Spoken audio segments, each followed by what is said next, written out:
Hi guys, welcome to my videos.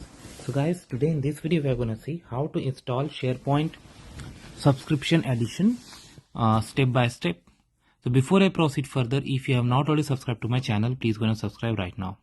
So guys, there are some prerequisites for Sharepoint subscription server, and you need to make sure you meet that, because this is related to everything like .NET version, operating system.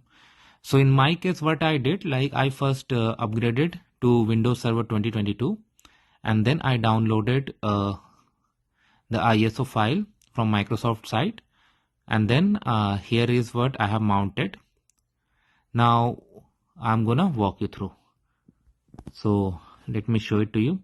So the very first thing I have done is like I have run the prerequisite installer. Yeah, you can see that it is running the prerequisite installer. And then it is doing the products preparation tool. It is configuring the web server role. If we go further, so what are things it has completed? Web server role configured successfully. .NET version was already installed. Visual C++ already installed. Next I did, and then I went to run the setup.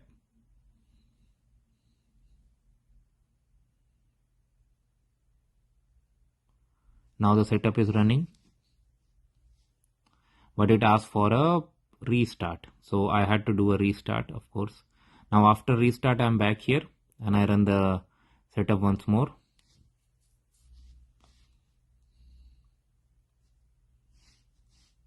Sometimes it takes a little while, so be patient.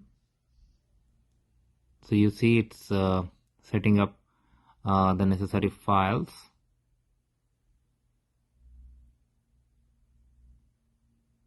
I'll try to take you to some meaningful steps.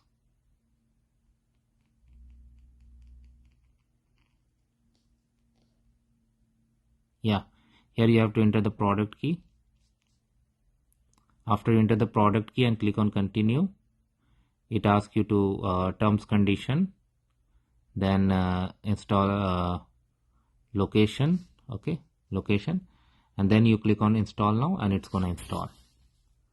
Sharepoint Server Subscription Installation Edition is being installed, as you can see.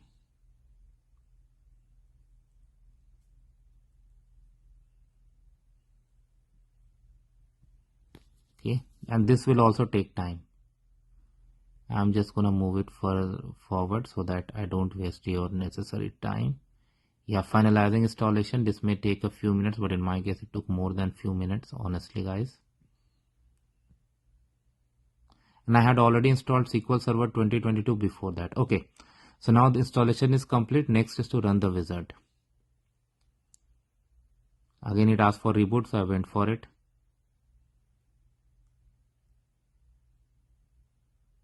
Okay, now what I did, like when I was running this wizard, because it's a single server farm, so and I did not have any domain configured. It was saying that standalone account can be used on single server, that kind of message. So what I did in order to address this, I ran the PowerShell command new SP configuration database, and then I ran the wizard once more, and that really helped.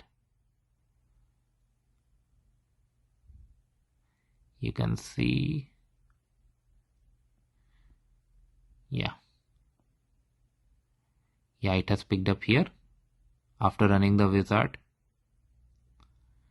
and see the wizard is running 5, 9, so many tasks, and you need to have a lot of patience.